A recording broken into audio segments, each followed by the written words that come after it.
I'm so excited to introduce my guest for this week. We have author Elaine Pofeldt. We have business consultant and expert exeter. Her name is Maggie Lord. And we have a brand new sales expert and author, Valdez Laterame. All right, so I'm so excited to now introduce you to my first guest, Elaine Pofeldt. And she is going to talk to us about how to build a seven-figure solo business. Elaine is an independent journalist who specializes in small business, entrepreneurship, and careers. She's the author of Million Dollar One-Person Business, and she takes a look at how entrepreneurs are hitting seven figures in revenue when they are the only employee, tapping into automation and other technology to scale their effort.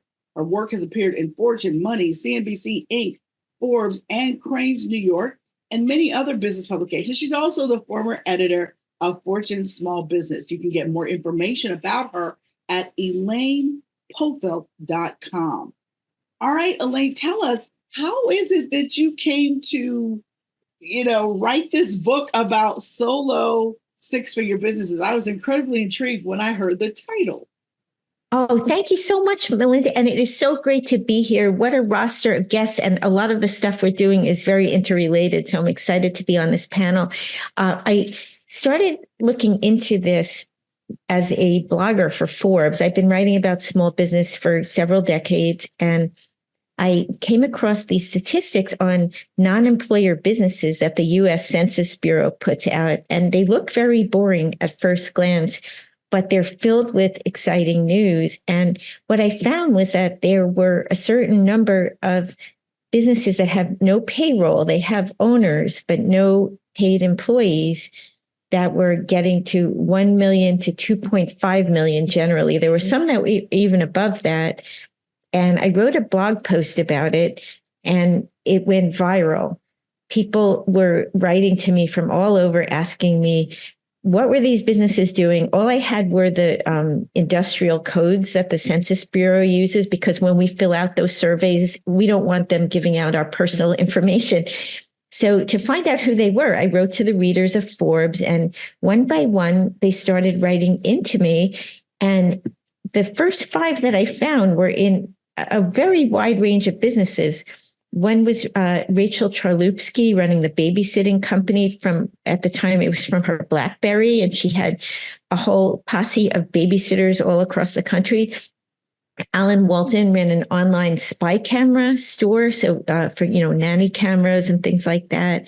Dan Mezaritsky was a fitness trainer who was licensing out his fitness methodology. We had a personal finance guru who had a newsletter, and so on. And over time, more of them wrote to me. Now I've probably been in touch with about 100.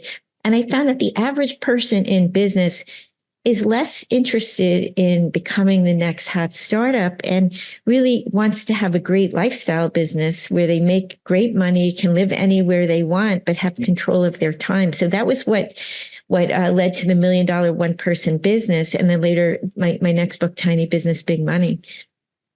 Well, so talk to me about the real numbers, though. Okay, so you talked to 100 people, but how many are there really? Like, what is the trend of these $1 million solopreneurs?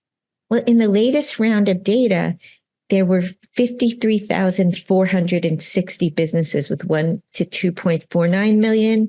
And that number is up nearly 48% since 2012, which is very exciting. And there are another 3,200 and change, bringing in between 2.5 million and, in some cases over 5 million. But those are more the outliers. Those are people like actors who have their own business, hedge fund managers. There's a lot in financial services, and it isn't the norm, but the biggest group has been growing tremendously.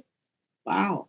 That's a lot bigger number than what I thought you were going to say, actually. I mean, 55,000 people, that's a lot of people that run in, which means anyone can do it, right? If you do it the right way. So let's talk about, what are the industries or niches that you really see people that are able to do this?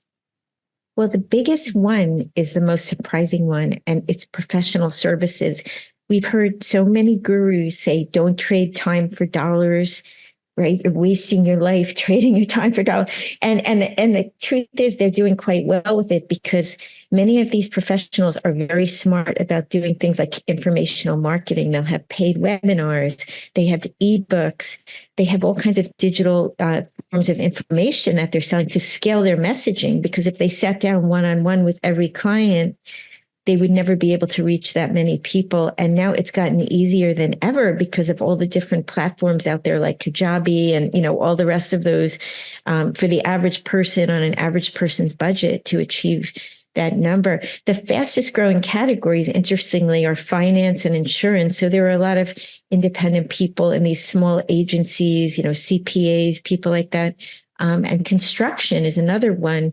Even though interest rates are very high, there is a lot of construction going on, and those are businesses that often use outsourcing where they're subcontracting and things like that. So you can be a solopreneur. But there are some other areas too that are quite big: real estate, rental, and leasing. There are people that are the kings and queens of Airbnb and things like that. That's a hot category. E-commerce is a really big one. B2B e-commerce in particular, because you're doing bigger ticket sales.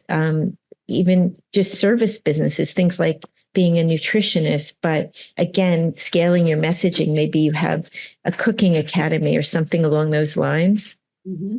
What about AI, and how is AI affecting these one-person businesses? Is it making more of them, or is it endangering that group of people?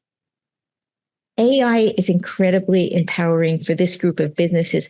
Now, the census data also shows that less than 3% of small businesses are currently using AI. But interestingly enough, professional services are the largest group that are, and they're at about 9%. So you could sort of see how that correlates with the largest group of those that are scaling. What it does is it allows one person to scale what they can accomplish in any given day. It also lowers the barriers to entry to running a business.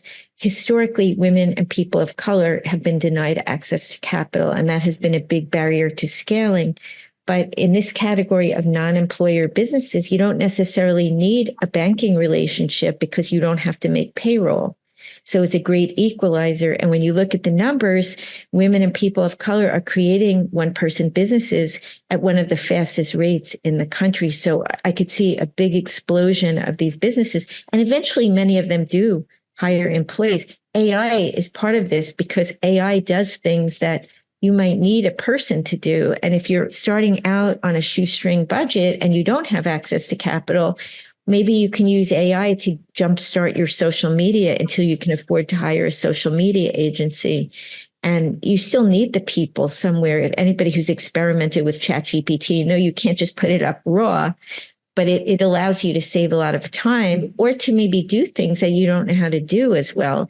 There are a lot of prompts that you can use to ask it to do things that maybe you don't have the technical proficiency to do. I even did a story. It was an app called Seek where the founder did not know how to code. He used low code and no code tools, but he told ChatGPT what he wanted the no code and low code tools to do. So he was able to get it into the Apple store. And I thought, wow, when this catches on and you have all the gurus teaching all of us how to do these things, there's going to be an explosion of creativity because now you don't have to hire the tech team or the engineers.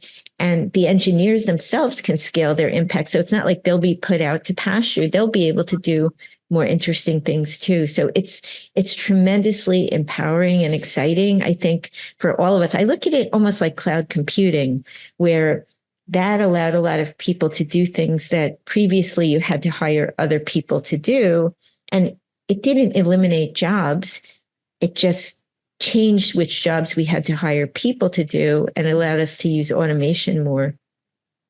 I completely agree. And when we come right back, we're going to talk more with Elaine about how to build a solo seven-figure business. You're watching the Small Biz Chat podcast, and we will be right back. Hi, I'm Melinda Emerson, the Small Biz Lady, and I want to welcome you to smallbizladyacademy.com. your go-to resource for women entrepreneurs. Whether you're just starting out or ready to grow, we've got everything you need to succeed. From expert interviews to live coaching sessions, our platform offers practical tools and strategies to help you build a profitable small business. Join our vibrant community of like-minded entrepreneurs today and take your business to new heights. Visit smallbizladyacademy.com and start your journey. Hi, everybody. Welcome back to the Small Biz Chat podcast. I'm Melinda Emerson, Small Biz Lady, your host. And we're talking with Elaine Pofeldt, and she is talking to us about how to build a 7-figure solo business. All right, Elaine, I got to say, all of this sounds great. There's all these people making $1 million, but okay, what are the challenges for solo $1 million business owners? In a word, overwhelm.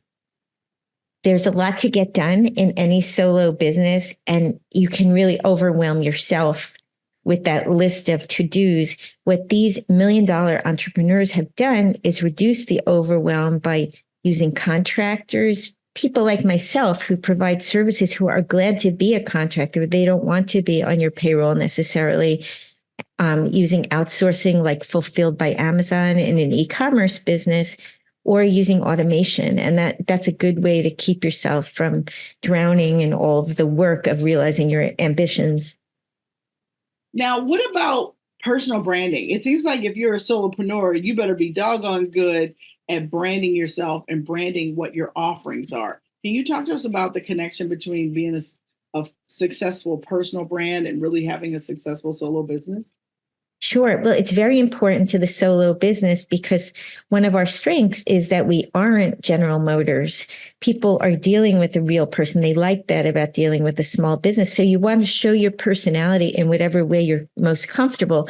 If you're an introvert, it might be through email marketing. If you're an extrovert, maybe you're going to trade shows or you're doing YouTube videos or podcasts or things where you're expressing your personality. It's really a matter of finding out what works for you, but you do have to show it in some way. All right. And what is the best business advice you have ever received? Just do it, the Nike slogan, because there are a lot of people who are dreamers of having a small business, but it takes some lead time to get going. So if you can take just one step to move yourself forward today, then tomorrow you'll be that much closer to the goal. Love it. Love it. Thank you so much, Elaine. I really appreciate all of your valuable wisdom. And we're going to come back to you, so don't go away.